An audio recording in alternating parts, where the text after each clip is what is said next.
Okay, just to let you know, the procrastinators meeting has been postponed until next time. We're going to just do some laughter yoga. Very simple. Laughter yoga is you lift your hands up. Big breath in. Big breath in. Once more. Big breath in. Okay, give yourselves a round of applause. That was very good. Who remembers George Burns? Yeah? Great comedian, right? He wrote this book about how to be to 100. And he made it. He did. He got to 100. And when I was young, I thought, wow, that's pretty cool. And this guy's smoking cigars. He smokes 6 cigars every day, right? I thought, oh, wow. If he can do it, I can do it too. So I've had the idea that I'm going to make it to 100. So that influences everything I do. All the food I eat, everything I do. I think about it nearly every day. What it's going to be like when I get to 100 years old. And 100 years young. I've sent invitations to my children. I've got 2 daughters. And my wife to my 100th birthday party. And you know, birthdays are really good for your health. They are. The studies show that people who have more birthdays live longer. That's true. So it's easy for me. 100th birthday is easy for me. I've got a birthday cake. I've got this picture of me and my 2 daughters are there. I'm sitting down. I'm looking up at the camera. And there's a birthday cake with candles there. My wife is next to my daughter. There's Madeline and Michelle. And I've thought about this picture so much. I can practically feel it. It's there. You've got to visualize where you're going to be. And decades is easier, right? Think in 2030, 2040, 2050, 2060. Why am I so excited about? Why do I want to get to 100? Because of tech. I love tech. I think, wow, it's so exciting at the moment. AI is amazing, right? AI is just the most incredible thing. I just jump out of bed every day because I'm so excited. What's it going to be like? For me, 2030, I have a son. I've never met him. In 2030, he'll be 18 years old. I have thought about this every day because when I have a shower, I get the towel and I go, 2030, 2030, 2030, here I come.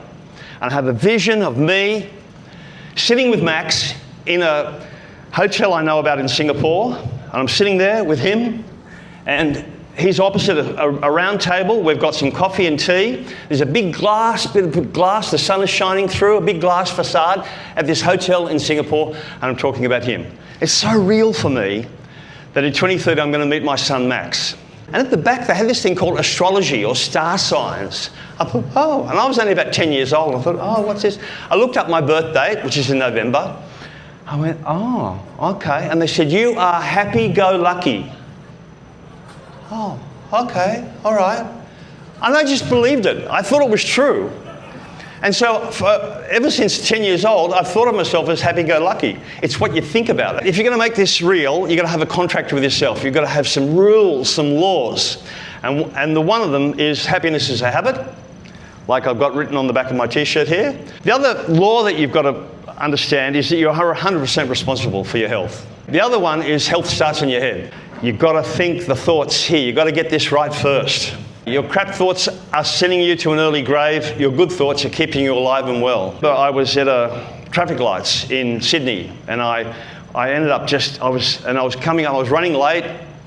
Green light, orange light, red light, and I thought I'd go through it, and I stopped, and I just started bashing the steering wheel, and I thought, Peter, you're in a bad way, mate. This is really stupid.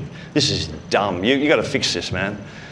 And from that point on, I decided that I wasn't going to spend the majority of my day thinking negative thoughts, thinking crap thoughts, because that was my environment that I'd been brought up with. My dad believed that if you praise the sun or praise somebody, they're going to make them into a sissy, a pussy. He thought that you've got to be tough. And the number one precept of Buddhism is if you can master your thoughts, you've mastered your life. I wasn't very good at it, but you need to be able to recognize, I'm thinking crap thoughts, man. Just get rid of them. Bang, kick them out. And I'll show you a way to do that, and that is to have a mantra. Every day, in every way, I'm getting better and better. Bicameral these days means using the left and the right side of the brain equally. Being ambidextrous, if you like. It's become more popular. This word bicameral has become more popular with AI because they're trying to get the chats to become creative, intuitive. That's the right side of the brain. At this stage, they're only using the left side.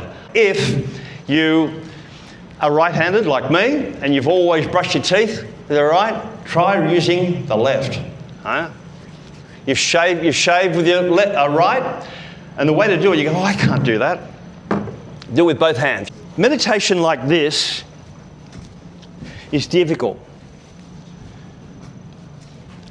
You'll see it in the monks, you know, and they've got a rounded back and so forth. I've tried meditating sitting down. It's hard. It's difficult. The body just gets into a bad position. This is, if you're going to meditate, do inversion meditation. Get a simple, this is like $10 from Home Pro or wherever they are.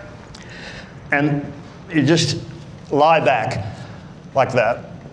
Oh, this is such a relaxing position. And what you're doing, you're reversing gravity. And gravity is what will age you. Just put your feet up against the wall like that. The idea is your heart has got to be higher than your head, that's all. You can put some cushions underneath your bum there. Instead of sitting. Sitting, Tim Cook, the CEO of Apple, said sitting's the new cancer. I've always had some problems with my gums. And every morning I'd spit out and it'd be blood. It was terrible until I discovered this thing here. This is called an oral irrigator. I'm going to switch it on. This has solved every gum problem I've ever had, and I've had a few. You can see I've got a few teeth missing. Because I thought the toothbrush was going to do the job. I thought this was cleaning the teeth. These don't clean the teeth. If you go to the dentist doesn't use this to clean your teeth. They used to put paste on at the end. The other thing that I use is a tongue scraper. And I had this from my father-in-law, my Asian father-in-law from Vietnam. He's leaning over the sink. He's going, ah, ah, ah, ah. I'm going, oh my God, you all right? You all right? He said, yeah. And he just held up the tongue scraper. In the morning, it's the first thing you should do is scrape your tongue. I do have a few spare ones, if you like. Here, you want this? I've only used it a couple of times. No, really, no. Modern toilets, sit-down toilets, aren't good. This is called a squatty potty. We're supposed to poo in the squat position. Because when I'm like that, my colon is bent. But when I'm like that, my colon is straight. So the Asian way of pooing as a squat is the best way. It's the way that the body is supposed to poo. In Chiang Mai, we make the black garlic, just 1 or 2 a day. The other thing is ginger tea, good for everything, especially digestion. So I have a head massager and I do this every morning when I get up. Right? Try this. You want to try that? Huh? No. So I've got about 10 of these around the house. The cat loves this, the dog loves this, everybody loves this. This is fantastic. It'll wake your brain up. I hope you're all having Yakult in the morning. At the same time, you're massaging your head. Pawpaw ointment from Australia. So this is a exfoliant. And the men use it for shaving. It's fine little kind of granules. You don't need to spend lots of money on the health and beauty. This is the aloe vera. I've used this forever, right? I mean, 80 baht. It lasts me 3, 4, 5 months. I use it everywhere. So that's my presentation today. I hope you've enjoyed it. If you want...